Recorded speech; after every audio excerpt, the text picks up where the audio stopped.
Assalamualaikum warahmatullahi wabarakatuh. Alhamdulillahirrahmanirrahim. Wassalatu wassalamu ala rasulillah wa ala alihi washabihi ajmain. La haula wala quwata illa billahil azim.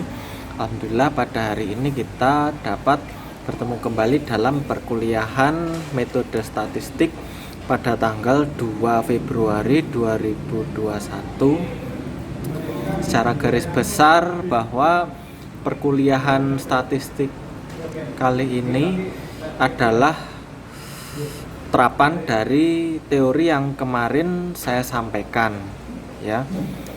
Secara teknis nanti saya berikan tutorial tentang bagaimana cara penggunaan aplikasi Excel nanti yang saya buat, dan nanti aplikasinya ini saya kirim.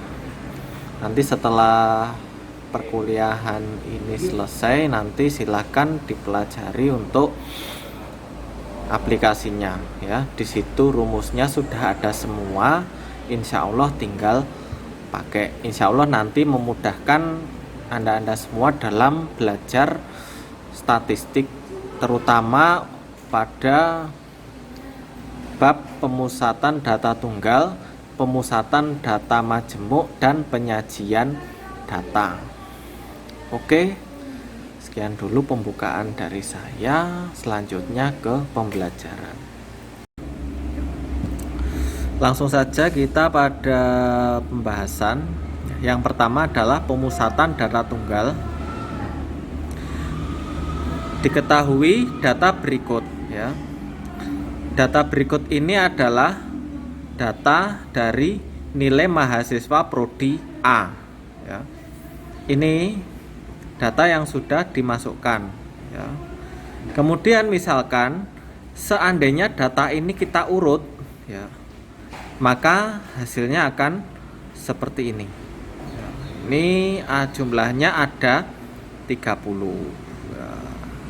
Kemudian kita gunakan atau kita olah data dengan pemusatan data tunggal, ya, yaitu rata-rata, nilai tengah, dan modus kuartil, ya. Untuk min atau rata-rata ini pakai fungsi average, ya. Di sini fungsinya sudah ada di Excel, ya. Ini average A2, yaitu sel A2 sampai C11, ya. Ini sudah ada. Sudah jelas hasilnya 82,4. Kemudian yang kedua adalah median atau nilai tengah. Langsung saja pakai fungsi sama dengan median, ya, A2 sampai C11. Jangan lupa kurungnya, kemudian di enter jadi. Kemudian modus atau nilai terbanyak. Nilai terbanyak itu pakai fungsi mode, ya. Mode A2 sampai C11. Ini langsung bisa ketemu hasilnya adalah 88. Kemudian yang satunya adalah kuartil. Kuartil itu apa? Kuartil itu adalah sebuah batas yang membagi data menjadi 4 bagian. 1, 2, 3, 4. Batasnya ini adalah kuartil. Kuartil 1, kuartil 2, dan kuartil 3. Untuk mencari kuartil 1 mudah. Kuartil 1 tinggal pakai rumus kuartil X A2 sampai C11, 1 karena dia kuartil 1. Nanti ketemu hasilnya, ya. Kemudian kuartil 2 ini sama dengan median. Nah, kemudian kalau kuartil 3 rumusnya sama dengan kuartil 1, cuman angka yang 1 diganti angka 3 ini. Cukup mudah bukan, ya? Oke, setelah kuartil 1 sampai 3 saya lanjutkan penyebaran data tunggal, ya. Penyebaran data ini kita adalah mencari simpangan baku sama ragam, ya. Ragam atau varian. Varian ini yang menunjukkan bervariasinya suatu data atau nilai, ya. Nah, ragam ini pakai rumus var A2, ya, karena selnya data A2 sampai C11 ya. Kemudian selanjutnya simpangan baku ya.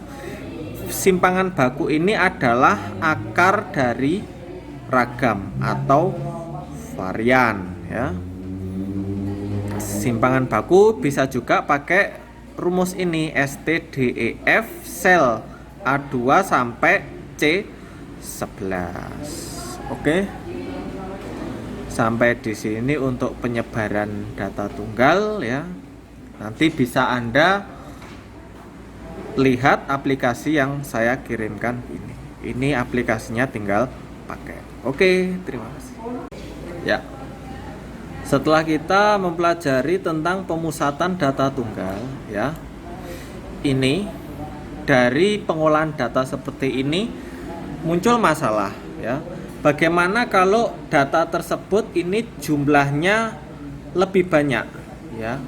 Karena jumlahnya lebih banyak, maka kita memerlukan pemusatan data majemuk ya. Untuk pemusatan data majemuk ini lebih mudah kita pakai interval 1 sampai 10 ya. Misalkan Anda pakai interval 1 sampai 5 boleh, misalkan 61 sampai 65. Kemudian 66 sampai 70 itu boleh ya. Nanti ini intervalnya bisa lebih banyak. Misalkan seandainya pakai interval setiap 3, 61 sampai 63 itu juga boleh ya. Jadi tidak ada larangan Anda pakai interval berapapun. Ini yang saya beri contoh adalah interval 1 sampai 10 atau ini interval atau panjang intervalnya 10. Oke. Kemudian kita hitung ya. Kita hitung ya frekuensi dari setiap interval dari data mahasiswa prodi A ya. Mahasiswa prodi A ini kita bagi interval 61 sampai 70, 71 sampai 80, 81 sampai 90 dan 91 sampai 100 ya. Ini cara mencari frekuensinya adalah ya. Ini yang pertama kita tentukan sel data yang diambil yaitu sel A2 sampai C11. Oke. Kemudian kita tentukan sel data interval ya. Sel data interval ini yang kita gunakan adalah ya, yang kita gunakan adalah M5 sampai M7. Maaf ini keliru ini. Ini bukan L tapi M. Ya, M5 sampai M7. Ya, ini M5 sampai M7.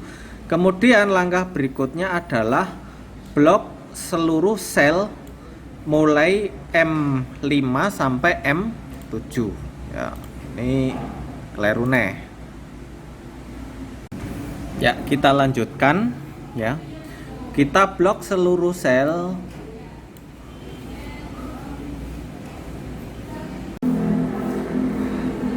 kita lanjutkan blok mulai sel N4 sampai N7 ya. N4 sampai N7. Oke. Ini N4 sampai N7. Kemudian pada sel yang diblok kita ketik fungsikan langsung di dalam kondisi seperti ini, diketik sama dengan frekuensi A2 sampai C11 ya, A2 sampai C11. Kemudian tandanya seperti ini, titik koma M4 sampai M7 ya. Sampai dikurung tutup, kemudian tekan Ctrl Shift kemudian Enter ya. Nanti jadilah tabel distribusi frekuensi yang terdiri dari interval dan frekuensi. Kemudian kita jumlahkan frekuensinya, jumlahnya ada 30 pakai sum ya. Kemudian setelah itu Untuk mencari rata-rata ya, rata-rata rumusnya kemarin apa? Frekuensi dikali nilai tengah, kemudian nanti kita jumlahkan ya.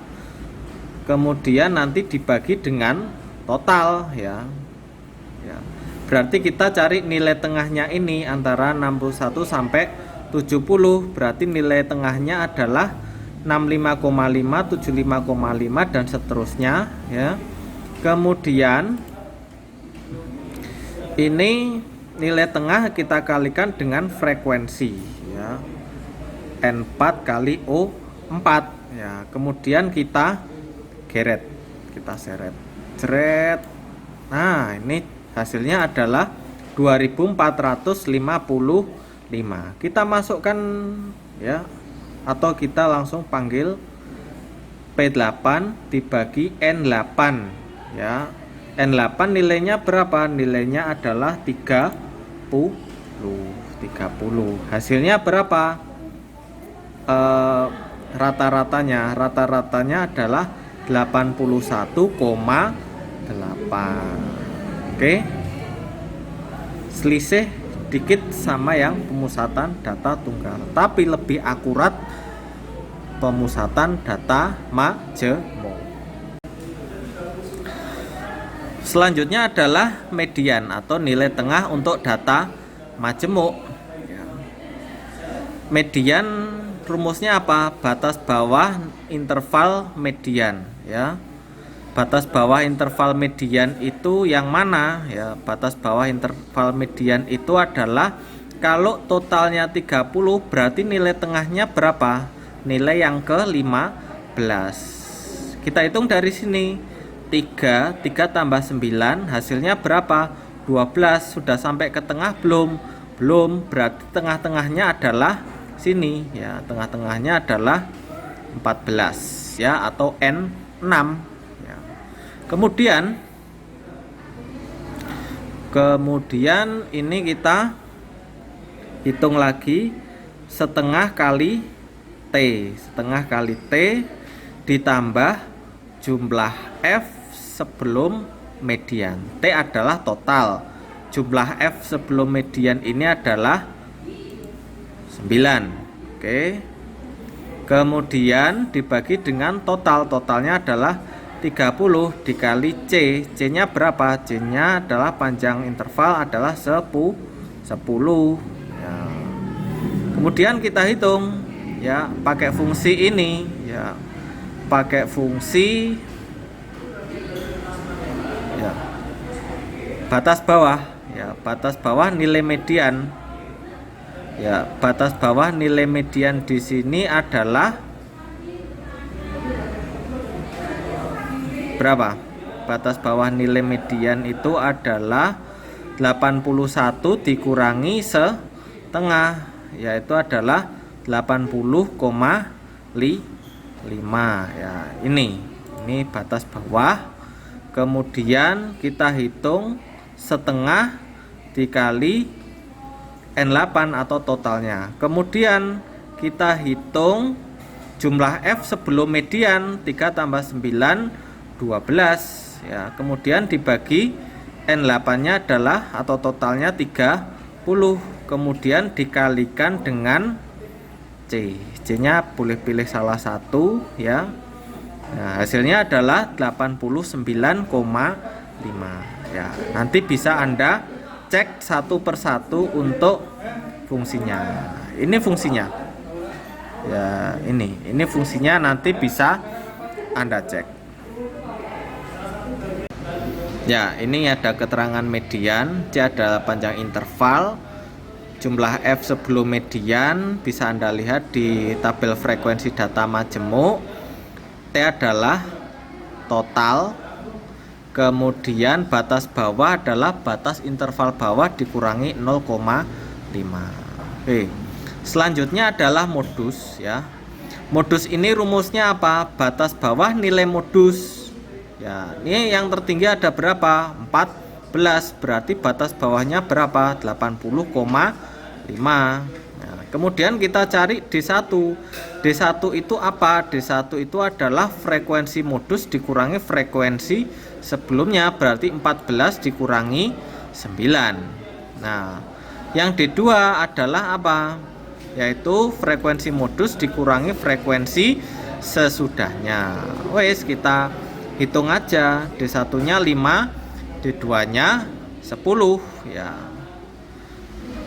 Kemudian kita masukkan ke rumus ini, kita masukkan fungsinya ini, hasilnya adalah 83,83 ya. Ini ada rumusannya. Ini nanti bisa Anda cek.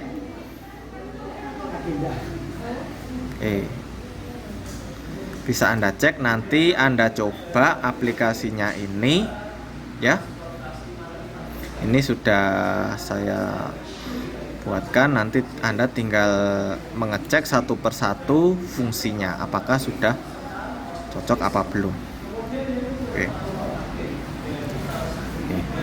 Selanjutnya, setelah pemusatan data majemuk, saya lanjutkan sedikit tentang penyajian data ya. Ini penyajian tentang diagram batang ya. Caranya gimana? Ya kita blok saja ini antara interval ya K4 sampai N7 ya. Ini nanti tinggal kita pilih ya, tinggal kita pilih itu nanti diagram batang. Caranya insert ya, nanti pilih kolom atau diagram garis atau diagram lingkaran ya, bisa Anda lihat nanti ya. Oke, ada 3 diagram, yaitu diagram batang, diagram garis, dan diagram lingkaran. Hasilnya seperti ini. Oke, dari diagram tersebut nanti bisa kita lihat nilai yang tertinggi ada di rentang 81 sampai 90 ya. Ini juga sama, semua diagram adalah sama ya. Baik, kalau kita cek di diagram lingkaran juga sama. Oke, nanti bisa Anda buat latihan di rumah untuk aplikasinya. Silahkan Anda utek-utek ya. Tapi hati-hati kalau ngutek-utek, nanti ngutek-utek program ini bisa Anda copy terlebih dahulu filenya, kemudian file yang asli ini Anda simpan, dan file yang telah Anda copy bisa diotak-atik ya. Oke, sekian dulu kuliah statistik dari saya. Ada kurang lebihnya mohon maaf. Saya akhiri. Wassalamualaikum warahmatullahi wabarakatuh.